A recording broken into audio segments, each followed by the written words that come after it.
நமஸ்காரம். இப்போ நம்ம அடிக்கடி ஒரு கேட்கும் சொல் சனாதன தர்மம் அப்படின்னு. ஏன் எதற்கு அப்படின்னு தெரிஞ்சுக்கிறதுக்கு நாம இப்போ ஒரு பெரிய பண்டிதர், உபன்யாசகர், ப்ரொடியூசர், ரைட்டர், ரிசர்ச்சர், அது மட்டும் இல்லாமல் பிரவச்சன வாசஸ்பதி, பிரவச்சன பாஸ்கரா, உபன்யாச கேசரி போன்ற பட்டங்களை பெற்றவருமான சனாதன தர்மத்தை காக்கும் பல தூண்களில் இவரும் ஒருவர். யார் அவர் அப்படின்னாக்க திரு அனந்த பத்மநாப சுவாமிகள் அவர்கள். நேயர்கள்லாம் அன்பாக அவரை ஏபிஎன் சுவாமிகள் அப்படின்னு கூப்பிடுறவர் நம்மளோட இன்னைக்கு இணைஞ்சிருக்க. அவர்கிட்ட சனாதன தர்மத்தின் அடிப்படையிலான சந்தேகங்களை கேட்டு நம்ம விடை தெரிஞ்சு கொள்ளலாம். நமஸ்காரம் சார். நமஸ்காரம். இப்போ சார், சனாதன தர்மம் அப்படின்ற வார்த்தையை நம்ம இப்போ அடிக்கடி கேட்குறோம். இதுக்கு முன்னாடியோ தான் இருந்தது, ஆனால் அப்பெல்லாம் இல்லாத ஒரு பயம் இப்பொழுது வந்திருக்கிறதோ அப்படின்னு தோன்றது. சனாதன தர்மத்திற்கு பயம் இல்லை. இப்போ உண்மையில் சனாதன தர்மத்திற்கு இப்போ தான் ஒரு அப்லிஃப்ட்மெண்ட் வந்திருக்கு. இத்தனை நாள் சனாதனம்ன்ற வார்த்தையை சும்மா சப்பு சப்புன்னு நம்ம யூஸ் பண்ணியிருந்தோம். Thanks to opponents. எதிர்ப்புகள் கிளம்பத்தான் உண்மையிலேயே இதை புரிந்து கொள்வதற்கு மக்கள் ஆர்வமாக இருக்கா இப்போ. ஸோ இதை எதிர்ப்பவர்கள் என்ன பண்ணுறா அப்படின்னு கேட்டால் நம்மளை விட அதிகமாக அந்த வார்த்தையை யூஸ் பண்ணுறான். ஃபார் எக்ஸாம்பிள், பிரகலாதன் அவள் அப்பாவை பார்த்துனே இருந்தான். அவள் அப்பா கண்டினியூஸாக விஷ்ணு துவேஷம் பண்ணிகிட்டே இருந்தான். அதில் அவன் கண்டினியூஸாக என்ன பண்ணான், எங்கே ஹரி எங்கே ஹரி எங்கே ஹரி எங்கே ஹரினா. பிரகலாதனுக்கு புல்லரிச்சு போச்சு. அப்படியே கூஸ் பம்பில் நிற்கிறான். இரண்டுக்கட்சியும் செம்ம கடுப்பில் ஒரு கேள்வி கேட்டான். நான் இவ்வளோ தூரம் கத்தின்னு இருக்கேன், உனக்கு என்ன இப்போ கூஸ் பம்ப்ஸ்னார். இல்லை, என்னை விட நீ நாம சங்கீர்த்தனம் நிறைய பண்ணுறீங்கன்னா. எங்கே ஹரி எங்கே ஹரி அப்படின்னுச்சே, why are you in Hari, always with Hari அப்படின்ற மாதிரி அந்த எதிர்ப்பை தெரிவிக்கிறவா தான் இப்போ சனாதனம்ன்ற வார்த்தையை அடிக்கடி யூஸ் பண்ணுறான். Thanks to them. அதனால் நம்ம மக்கள் இதை தெரிஞ்சுக்க ஆரம்பிச்சிருக்கா. நம்ம மக்கள்கிட்ட ஒரு பெரிய ப்ராப்ளம் என்ன அப்படின்னு கேட்டால், எந்த சப்ஜெக்ட் மேட்டரை யார் டீல் பண்ணுறாளோ அவள் அதை பற்றி பேசினா அதை அவள் நாலெட்ஜபிளாக கருத மாட்டான். அவளை இம்பேக்ட் பண்ணுற மாதிரி யாரும் வேற ஒருத்தர் அதில் வந்து பேசணும். அப்போ தான் அதில் இவாளுக்கு ஒரு ஈடுபாடு வரும். அந்த விதத்தில் இப்போது சனாதனத்தை பற்றியதான ஒரு விழிப்புணர்ச்சி மக்களுக்கு ஏற்பட்டிருக்கு. இதுதான் நான் பார்க்குறேன். Okay okay. அடுத்தது, உங்கள் வீடியோக்கள்லாம் சமீபத்தில் பார்த்தேன். அதில் வந்து கிணற்றிலிருந்து தண்ணி சேந்துவது எப்படி, அப்புறம் திருத்துழா ஏழை பண்ணுறது, அதாவது துளசி பறிப்பது எப்படி அப்படின்லாம் போட்டிருந்தேன்.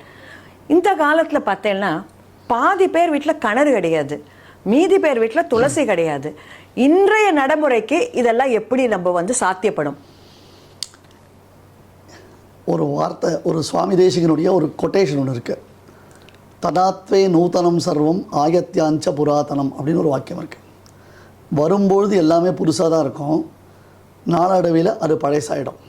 இப்போ இன்றைக்கி இந்த கேமரா பற்றி பேசணும். இந்த கேமரா எந்த இயர் அப்படின்னு கேட்டால் 22 இயர் அதனுடைய மாடல்னு சொல்கிறோம். இன்றைக்கி இந்த கேமராவோட இன்னும் லைட் வெயிட்டாக, இன்னும் நிறைய ஃபீச்சர்ஸ் இருக்கா மாதிரி, ஏஐ ஃபீச்சர்ஸ் இருக்கா மாதிரி கேமரா வந்துடுது இல்லையா? பட் இருந்தாலும் இந்த கேமராவுடைய யூட்டிலிட்டி இருந்துட்டு தான் இருக்குது. கரெக்டாக? எதையுமே யார் யூஸ் பண்ண போகிறோம், யார் பழைக்க போகிறோம், எதுக்கு நாம் தெரிஞ்சுக்கணும், இப்படி சொல்லியே சனாதன தர்மத்தை நாம் தெரிஞ்சிக்காமல் மிஸ் பண்ணிட்டோம். நான் அந்த வீடியோஸ்லேயே ஒரு வார்த்தை சொல்லியிருந்தேன், இனிமேல் கிணறு கிடையாது. என்னை பொறுத்தவரையிலும் வெல்விஷர் தலைமுறை நாங்கள் தான் கடைசியில். Can you get me? Well-wisher தலைமுறை நாங்கள் தான் கடைசியில். இன்னும் எவ்வளோ நாளைக்கெல்லாம் அதை ஓட போகிறது தெரியாது. நான் கேட்குறேன், கணத்துலேருந்து ஜலம் இழுக்க வேண்டாம், நீங்கள் 13வது மாடியில் உட்காந்துட்டுருக்கீங்க, திடீர்னு ஒரு நாள் மோட்டர் ரிப்பேர் ஆகிடுது, கீழே லாரியில் மேலே ஜலம் எடுத்து போனோம், எப்படி எடுத்து போவீங்க? அதை தெரிஞ்சுக்கணும்ல. அட்லீஸ்ட் அன்றைக்கி தண்ணி இழுக்கிறதுக்கு ஒரு நாள் யூஸ் ஆகும்ல. இல்லை, இப்போ எல்லாத்தையும் ஒரு ஆர்கியாலஜிகள் உள்ள தேடி பார்த்து, இங்கே கிணறு இருந்தது, இங்கே குளம் இருந்தது, இங்கே கோவில் இருந்தது, இதெல்லாம் பழந்தமிழர்கள் உபயோகப்படுத்தின நம்முடைய கருவிகள், பண்பாண்டங்கள் அப்படின்றா. அந்த மாதிரி இன்றைக்கி இந்த மீடியா மூலமாக, டெக்னாலஜி மூலமாக நம்முடைய பண்பாடு, கலை, இலக்கியம், நாகரிகத்தை என்ன மாதிரி இருக்கிறவா நாங்கள் சொல்லி வச்சுட்டோன்னா ஒருவேளை திருப்பியும் அந்த ரிவர்ஸ் ஸ்வீப் அப்படின்ற மாதிரி ரீசைக்கிள் வரும்பொழுது யூஸ் ஆகும் இல்லையோ? பண்டைய நாகரிகம் நமக்கு என்னன்னு தெரியலையே, இப்போ குறிப்புகள் இல்லையே. இன்றைக்கி டெக்னாலஜி குறிப்பு இன்னும் 100 வருஷம் போனாலும் 500 வருஷம் போனாலும் யூடியூப்பில் போய் என்னுடைய வீடியோ பார்த்தா தெரியுமே எப்படி கணத்துலையும் ஜலம் இழுக்கணும், எப்படி துளசி பறிக்கணும்னு. யூஸ் ஆகிறது யூஸ் ஆகாதுன்றது எதுவும் கிடையாது. இன்றைக்கி புதுசு, நாளைக்கு பழசு. பழசுனால தூக்கி போட முடியாது, புதுசுனால தூக்கி போட முடியாது. எதுவாக இருந்தாலும் அன்னன்னைக்கு நம்ம யூட்டிலைஸ் பண்ணுறதை பொறுத்து தான் இருக்குது. ஆகையால் இன்றைக்கி தெரிந்து கொள்ள முடியாது, தெரிந்து கொள்ளக்கூடாதுன்னு இருக்கக்கூடாது. தெரிஞ்சுக்கணும், சொல்லி வைக்கிறது எங்களை போல இருக்க வேண்டியதான கடமை. அதுலேயே நான் சொல்லியிருக்கேன், இதெல்லாம் உங்களுக்கு ப்ராக்டிக்கலி இம்ப்ராக்டிக்கல், பட் தெரிஞ்சுக்குவோம். அடுத்த வீடியோ வர போகிறது எப்படி கணத்தில் அந்த கயிறு சுருக்கு போடணும்னு தெரியல. எங்கள் அப்பா வந்து ஒரு ஸ்கவுட் மாஸ்டர். ஃபஸ்ட்டு கயரில் எப்படி சுருக்கு போடுறது தான் சொல்லிக் கொடுப்பார். கொடி ஏற்றுறது, இறக்குறது, அதெல்லாம் பண்ணணும் தெரியாது. இன்றைக்கி ஒரு பேக்கிங் பண்ண தெரியாது. ஒரு ஒரு ஊருக்கு போனோன்னா ஒரு பொட்டி எடுத்து பேக் பண்ண தெரியாது. சுருட்டி வைக்கிற எல்லாத்தையும். அதனால் சொல்லி தான் தரணும், ஆச்சாரத்தை சொல்லி தான் வைக்கணும். அப்புறம் இந்த கருட புராணத்தில் இந்தந்த பாவங்களுக்கு இந்தந்த தண்டனை அப்படின்றது இருக்குது. அந்த கருட புராணமே வேண்டாம், அந்த பாவம் பண்ணால் இந்த மாதிரி தண்டனை அப்படின்னு சொல்லிட்டு எல்லாருக்குமே தெரியும். ஆனாலுமே எல்லாருமே பாவம் பண்ணிட்டு போகிறோமே, அதுக்கு என்ன ஒரு தீர்வு? இந்த கருட புராணம்ன்றதான வாக்கியமே அடிக்கடி மக்களுக்கு புரிய ஆரம்பிச்சதுக்கு காரணம் ஒரு சினிமா. எல்லாம் சினிமாவில் சொன்னால் மட்டும்தான் வருது. நான் இதை தான் முதலையே கோட் பண்ணேன். விஷயம் தெரிஞ்சவா சொன்னால் இந்த ஜனங்களுக்கு அட்ராக்ஷன் கிடையாது. கருட புராணம் ஒரு சினிமாவில் இருந்தது. கருட புராணத்தில் மட்டும் புண்ணிய பாபத்துக்கு நரகம் சொர்க்கம் பற்றி பேசலை. எல்லா புராணங்களும் பேசுகிறது. எல்லாம் based on the Vedic culture. வேதத்தை பேஸ் பண்ணி தான் எல்லாமே சொல்லப்பட்டிருக்கு. பாப் ஆஃப் பிரக்யாம் நாசயத்தின்னு திருப்பி பாப்பத்தை பற்றி நிறைய பேர் சொல்லியிருக்கா. ஏன் ஜனங்களுக்கு பாபத்தில் பயம் இல்லை அப்படின்னு கேட்டால், நீங்கள் முதல்ல கேட்ட கேள்வியை மறுபடியும் இங்கே என்ட்ராஸ் பண்ணுங்க. சனாதனத்தினுடைய அடிப்படையான தகுதிகளை நாம் புரிஞ்சிக்காமல் 2-3 தலைமுறையாக மிஸ் பண்ணிட்டோம். அது எந்த ரீசன் பிஹைண்ட் தட் அப்படின்றதில் அப்புறம் யோசிப்போம். பெரியவாளோ சொல்லி வைக்கிறதுக்கு தவறிட்டாளா, இல்லை அன்றைக்கி இருந்ததான கால சூழ்நிலை, அரசியல் சூழ்நிலை, மக்களுடைய வாழ்வாதாரத்தில் ஏற்பட்டதான மாற்றங்கள், குறிப்பாக இந்த செகண்ட் வேர்ல்டு வார், அதுக்கப்புறம் இந்தியாவில் ஏற்பட்டதான பெரிய பஞ்சம், பிளேக்கு, இந்த மாதிரி ப்ராப்ளத்தில் மைக்ரேஷன்ஸ், இதில் நிறைய நம்ம மிஸ் பண்ணிட்டோம். கிட்டத்தட்ட ஒரு 6 to 7 டிகேட்ஸ் கம்ப்ளீட்டாக ஐசோலேட் ஆகிட்டோம். இதை பற்றி நம்ம தெரிஞ்சுக்காமையே வெளியில் வந்துவிட்டோம் நம்ம. அதனால் இந்த அறியாமை, அதை பற்றினதான ஒரு ஞானம் இல்லாமை, அதே சமயத்தில் மல்டிபிள் சோர்ஸஸ்லேருந்து, ஆங்கிள்ஸ்லேருந்து டிஃப்ரெண்டான சோர்ஸஸ் வந்துடுது. அதை குவாலிட்டி பார்க்குறதுல இன்றைக்கி யூடியூப் தான் 10,000 வீடியோஸ் வருது சனாதனம் பேரில். சமீபத்தில் ஒரு வீடியோ பார்த்தேன். இது ஆக்சுவலி சக்தி வீடனில் கூட அதை பற்றி சொல்லியிருக்கேன். திருப்பதிக்கு போகக்கூடாத ராசிகள், நட்சத்திரங்கள் என்னன்னு போட்டிருக்கான்.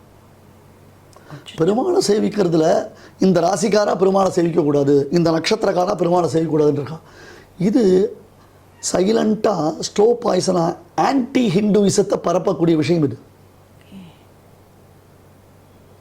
ஆமாம், ரொம்ப சீரியஸாக தான் இருக்குது. ரொம்ப சீரியஸான விஷயம். திருப்பதிக்கு போகக்கூடாத ராசிகள், திருப்பதிக்கு போகக்கூடாத நட்சத்திரங்கள், பெருமாளை சேவிக்கிறதுக்கு ஒருத்தன் போகக்கூடாதுன்னு தடுக்கிறான். அப்போ ஜனங்க அறியாமையிலால் என்ன பண்ணுறா? பாப்புலாரிட்டி எங்கே போகிறது? அந்த யூடியூப் வீடியோக்கு தான். அது இன்றைக்கி 1.25 லட்சம் வீடியோஸ், அதுக்கு வியூஸ், அதுக்கு 30,000 கமெண்ட்ஸ் அதுக்கு. அப்போ என்ன ஆகுது? அந்த ஒரு ட்ரெடிஷன் அது தெரியாமலே போய்டுறது. மக்களுக்கு பாபம்னா என்ன, புண்ணியம்னா என்ன, அதை எடுத்து சொல்கிறவா இல்லை. அவர்களுடைய குல தர்மம் அவளுக்கு தெரியல. இன்றைக்கி ஜோசிகாராகிட்ட போனால் தான் உங்கள் குலதெய்வத்தை போய் சேவின். எது குலதெய்வம் யாருக்கு தெரியும்? தெரியறதில்ல. உத்சன்ன குலதர்மானாம் பெருமாள் கீதையில், அர்ஜுனன் கீதையில் முதல் அத்தியாயத்தில் சொல்கிறான். எங்கள் தாத்தா எப்படி இருந்தார், உங்கள் தாத்தா எப்படி இருந்தா, நீ எப்படி இருக்க தெரியலையே உனக்கு. உங்கள் தாத்தா பற்றி தெரியலையே, உங்கள் அப்பாவை பற்றி தெரியலையே, அவளுடைய வேல்யூ தெரியலையே, அவள் எப்பேற்பட்ட மகான்களாக இருந்திருக்கா, என்ன மாதிரி ஒரு பரம்பரையில் நாம் வந்திருக்கோன்றத ஒருத்தரை போய் கேட்டால் அவளுக்கு தெரியலையே, நமக்கு தெரியலையே. ஆகையால் ஜனங்களுக்கு பாப்பத்தில் பயம் போயிடுது, பணத்தில் ருச்சி வந்துடுது. எஜுகேஷன் அப்படின்றது ஒரு இன்வெஸ்ட்மெண்ட் மாதிரி ஆகிடுது. எஜுகேஷன் இன்வெஸ்ட்மெண்ட் மாதிரி ஆகிடுது. ஒரு பெண்ணோ பையனோ எஜுகேஷன் லோன் வாங்கி யூஎஸில் போய் படிக்கிறான்னு சொன்னால் அவள் படிப்பு முடிக்கச்சே அவளுக்கு ஒரு வயசாகிடுறது கல்யாணம் பண்ணிக்கிறதுக்கு. அப்போ அவள் என்ன பண்ணுறா, யூஎஸ் பேஸ்டு மாப்பிள்ளை தான் தேடுறான் அல்லது யூஎஸ் பேஸ்டு பொண்ணு தான் தேடுறான். ஏன் அப்படின்னு கேட்டால், இல்லை நாங்கள் எஜுகேஷன் லோன் நிறைய வாங்கிட்டோம், அந்த லோன் அடைக்கணும், அட்லீஸ்ட் ஒரு 5 வருஷம் நாங்கள் இருந்துட்டு அப்புறம் இந்தியாவுக்கு வந்துடும்னாரு. நீ 5 வருஷம் கழிச்சு உன் பிள்ளை வந்துடும், அந்த பிள்ளைக்கு உடனே அங்கே ஆரம்பிச்சிடும். நீ எப்படி இங்கே வரப்போகிற, எப்படி வேணாலும் இங்கே வந்து உட்கார முடியும். இந்த மாதிரி மக்களுடைய மனோபாவம் மாறிட்டு இருக்கிறதுனால பாப்பத்தை பார்த்து பயப்படுறதுக்கு யாரும் தயாராக இல்லை. டேக் ஃபார் கிராண்டட் எடுத்துக்கிறேன். அதனால தான் இவ்வளவு பிரச்சனைகள் வருது. அதை தவிர பவர்ஃபுல் சோர்ஸஸ்லேருந்து ஏடாகுடமான ஒரு இன்டர்பிரிட்டேஷன்ஸ் அவளுக்கு கொடுக்கப்படுறதுனால அது ஒரு பாய்சனஸ் இன்ஜெக்ஷன் மாதிரி அவளுக்கு ஈஸியாக கிடச்சிடுறது. தண்ணீர் கூட கிடைக்கல, ஆனால் காஞ்சா கிடைக்கிறது, சாராயம் கிடைக்கிறது. குடிக்கிற தண்ணீர் கிடைக்க மாட்டேன்றது, அந்த இடத்துல கஞ்சா கிடைக்கிறது, சாராயம் கிடைக்கிறதுன்னு சொல்கிறா. இப்போ நம்ம பார்க்குறோம். அந்த மாதிரி நல்ல சோர்ஸ் கிடைக்கல, விபரீதமான சோர்ஸ் ஈஸியாக ஜனங்களுக்கே கிடைச்சிடும். இதுதான் காரணம்னு நான் நினைக்கிறேன். ஓகே. அப்புறம் வந்து நம்ம தேசிகன் அவருடைய ஆகார நியமம் அதை படித்தோன்னு வச்சுக்கோங்களேன், நம்ம வந்து இப்போ இந்த காலத்துக்கு ஒன்றுமே சாப்பிட முடியாதோ பட்னியாக தான் இருக்கணுமோ அப்படின்னு தோன்றுறது. அந்த ஆகார நியமத்தை எப்படி இன்றைய சூழ்நிலைக்கு நம்ம அதை இன்கார்பரேட் பண்ணிக்க முடியும்? எனக்கு இந்த கேள்வியே தப்பான கேள்வியாக தான் தோன்றுறது. ஏன்னா அந்த ஆகார நியமத்தின்படி தான் நாங்கள்லாம் ஆகாரம் சாப்பிட்டுட்டு இருக்கோம். அது எப்படி சாப்பிடவே இல்லாமல் முடியாதுன்னு நீங்கள் சொல்கிறீங்க? எது சாப்பிட முடியாதுன்றீங்க? வெண்டைக்காய் இல்லையா, அவரைக்காய் இல்லையா, கொத்தவரங்காய் இல்லையா, பீன்ஸ் இல்லையா, கத்திரிக்காய் இல்லையா, பூசணிக்காய் இல்லையா, பரங்காய் இல்லையா, கேப்சிகம் இல்லையா, என்ன காய்கறி இல்லை? வெங்காயம், வெள்ளைப்பூண்டு, உருளைக்கிழங்கு இதெல்லாம் சாப்பிட்டாதான் ஆகாரமா? பூரிக்கு உருளைக்கிழங்கு சாப்பிடணுமா? ஏன் ஸ்வீட் பொட்டேட்டோ வெள்ளிக்கிழங்கு தொட்டுன்னு பூரி சாப்பிட்டா பூரி உள்ளே இறங்காதா, டைஜஸ்ட் ஆகாதா? ஆகார நியமம் அப்படின்றது நான் என்ன கேட்குறேன், ஒருத்தருக்கு இன்றைக்கி ஒரு சுகரோ இல்லை பிபிஓ வந்துடுதுன்னா எண்ணெய் சாப்பிடாத, உப்பு சாப்பிடாத, புளி சாப்பிடாத, காரம் சாப்பிடாதனா மண்டை ஆட்டுறோம்ல. இதே ஆகார நியமத்தை தேசிகன் ப்ரிஸ்கிரைப் சொன்னால் எங்கள் இதோட சார் நாங்கள் பட்டியாக இருக்க முடியும் எப்படி இந்த கேள்வி கேட்குறோம்? இந்த கேள்வி நம்ம டாக்டரை பார்த்து கேட்குறோமா? நான் உங்களை பார்த்து கோச்சிட்டு இந்த பதில் சொல்லலை. இல்லை புரிஞ்சுட்டேன். நேயர்களுக்கோசரம் இது வந்து இந்த என்ன பைத்தியகாரத்தனமான விஷயம். ஆகார நியமம் எது கொடுத்துருக்கு? உன்னுடைய உள்ளத்துக்கு உடலுக்கு ரெண்டுத்துக்கும் ப்ரிஸ்கிரிப்ஷன். அது இட் இஸ் அ ப்ரிஸ்கிரிப்ஷன். அப்போ நான் ஒரு டிஸ்சார்ஜ் சம்மரி, ஒருத்தங்க ஆப்ரேஷன் ஆகி டிஸ்சார்ஜ் ஆகி வெளில வரைச்சே டாக்டர் ஒரு டிஸ்சார்ஜ் சம்மரி கொடுக்குறான். நீ இத்தனை கிலோமீட்டர் வாக் பண்ணணும், இவ்வளோ தான் சாப்பிடணும், காற்றுல 50 கிராம், மத்தியானம் 50 கிராம் தான் நீ பிரித்து சாப்பிடணும், கண்டினியூஸாக சாப்பிடக்கூடாது, ஃப்ரூட்டை சாலட் பண்ணி சாப்பிடு, இதை ஜூஸாக சாப்பிடு, சிட்ரிக் சாப்பிடாத அப்படின்னாச்சே. ஓகேன்றோம், அதை ஃபாலோ பண்ணுறோம். அது யாரானா ஒரு கல்யாண கார்த்திக் போனால் நோ சுகர், சாரி அப்படின்ட்டு காஃபியை சுகர் போடாமல் சாப்பிட்றோம். தேசிகன் ஆகார நியமம் சொன்னால் மட்டும் நாங்கள் சாப்பிட முடியாது, நாங்கள் பட்டியாக தான் இருக்கணுமா? இப்போ நாங்களாம் பட்டியாக இருக்கணும். என்னை பார்த்தா பட்டி இருக்கா மாதிரியே தெரியுது. ஏகாசனிக்கே 3 வேளை பலகாரம் பண்ணுற மாதிரி தெரியல. என்ன பார்த்தா எங்கே பட்டி இருக்கோம், என்ன சாப்பிடல, என்ன மிச்சம் இருக்குது, எல்லா காய்கறியும் இருக்குது. நான் என்ன சொல்கிறேன், வாண்டான்றதையே திருப்பி போய் ஏன் வாண்டான்னு கேட்குறேன். வாண்டாம் இருக்கிறது 10,000 இருக்குது உனக்கு. இப்போ நான் எனக்கு தெரிஞ்சு இவ்வளோ சொல்கிறேன். வாழைக்காய் இல்லையா, வெண்டைக்காய் இல்லையா, அவரைக்காய் இல்லையா, அந்த முட்டைக்கோசையும் முள்ளங்கியும் உருளைக்கிழங்கையும் வெங்காயத்தையும் சாப்பிட்டாதான் எனக்கு சாப்பிட்டா மாதிரி இருக்கணும். சாப்பிட்டுக்கோ. அப்புறம் ஏன் கேள்வி வருது?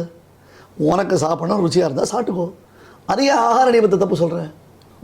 இன்றைக்கும் ஆகார நியமத்தோடு ஃபாலோ பண்ணக்கூடிய ஆயிரக்கணக்கான பேர் சௌக்கியமாக தான் இருந்துட்டு இருக்கா. They are very comfortable. What they believe. இதில் ஒரு சின்ன உப்ப கேள்வி நான் கேட்குறேன். இப்போ அந்த ஆகார நியமத்திலே ஏகாதசிக்கு பட்னி இருந்துட்டு துவாதசி அன்னைக்கு காத்தால பாராயணம் பண்றதை பத்தி சொல்லியிருக்கு. இப்போ இந்த காலத்துல அந்த 6 மணிக்கெல்லாம் எழுந்து ஆற்றுல தளிகை பண்ணி சாப்பிட்டுட்டு வேலைக்கு போறது இதெல்லாம் வந்து பாசிபிளா, முடியுமா? இந்த காலம்ன்றது கல்பிச்சது யாரு?